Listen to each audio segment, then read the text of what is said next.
അപ്പോൾ വളരെ കൃത്യമാണ് സാധാരണക്കാരായ കോൺഗ്രസ്സുകാർക്ക് ആളുകൾക്കും എൻ്റെ നിസ്സഹായാവസ്ഥ വളരെ കൃത്യമായി അറിയാം. അവർക്കൊക്കെ എന്നോട് സഹകരിച്ച് പോകണമെന്നും എന്നെ ഇതിൽ നിലനിർത്തണമെന്നും ആഗ്രഹമുണ്ടായിരുന്നു. LDF സർക്കാർ കൂടുതലായി സഹായിച്ചിട്ടുണ്ടോ ഈ MLA യുടെ സപ്പോർട്ട് ഇല്ലാതെ? അങ്ങനെയാണ് ഒരു ഓപ്ഷൻ വരുന്നത്, ഇടതുപക്ഷ ജനാധിപത്യ സ്ഥാനാർത്ഥിയാകാമോ എന്ന് ജോസ് കെ മാണി എന്നോട് സംസാരിക്കുന്നു. നമ്മുടെ ഈ നാടിന് ഏറ്റവും വലിയ ഒരു ശാപമായി നിൽക്കുന്നത് രാത്രിയും പകലും വാഹനങ്ങൾ യാത്ര ചെയ്യുന്ന ഒരു സ്റ്റേറ്റ് ഹൈവേ പോലും ഇല്ല എന്നുള്ളതാണ്.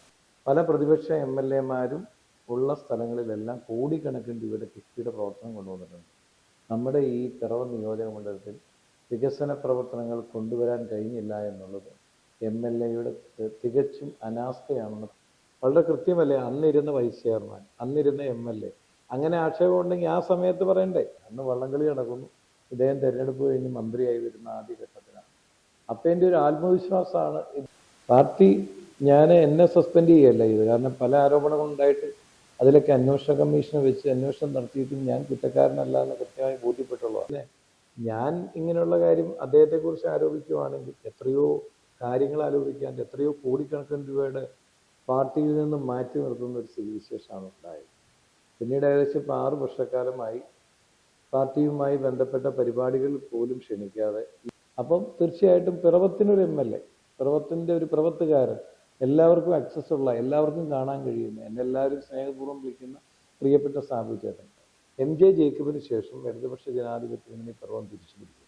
അതിനുള്ള ഏറ്റവും അനുകൂലമായ സാഹചര്യവും ഈ നാടിന് വേണ്ടി വികസനം ചെയ്യുവാൻ, നാട്ടുകാർക്ക് വേണ്ടി പ്രവർത്തിക്കാൻ കഴിയുന്ന ഒരു വ്യക്തിയാകണം. കാര്യങ്ങൾ പറയേണ്ടി വരും, കാരണം ചാനലിലാണ് വരും. അങ്ങനെയുള്ളപ്പോൾ ഒരുപാട് സാമൂഹ്യ മാധ്യമങ്ങളിൽ താങ്കളുടെ കാര്യങ്ങളെല്ലാം എടുത്തു വരുന്നുണ്ട്. ഇങ്ങനെ UDF-കാർ തന്നെ ഇടുന്നോ അല്ലെങ്കിൽ മറ്റുള്ള പല സൈബർ ഇടങ്ങളിൽ നിന്ന് വരുന്നുണ്ട്, അതിനൊക്കെ എങ്ങനെ താങ്കൾ? അല്ല, അത് വളരെ വ്യക്തമാണ്. 2013 ഈ അനൂപ് ജേക്കബിനെ ഞാൻ മനസ്സിലാക്കുന്നതിന് മുമ്പ് താങ്കളുടെ കാലഘട്ടത്തിലായിരുന്നു മണലും വാരുന്നതും അതൊക്കെ എല്ലാം മാറിയതിൻ്റെ കാര്യങ്ങൾ കേസുണ്ടെന്നൊക്കെ പറഞ്ഞു. അങ്ങനെ ഒരു ആക്ഷേപം, ചോദ്യം കൂടി ചോദിക്കുന്നത്, പിറവം നഗരസഭയിലും പഞ്ചായത്തിലും താങ്കൾ ഉണ്ടായിരുന്നതാണ്. പിറവത്തിൻ്റെ ഒരു പിന്നോട്ടടിക്കൽ കഴിഞ്ഞ വർഷകാലങ്ങളായിട്ട് പിറവത്തെ മാത്രം മാറ്റി നിർത്തിക്കൊണ്ട് കുറേ കാര്യങ്ങൾ ചെയ്തു എന്ന് LDF-ന്റെ നേതാക്കന്മാർ പലരും വന്ന് സംസാരിച്ചിട്ടുണ്ട്.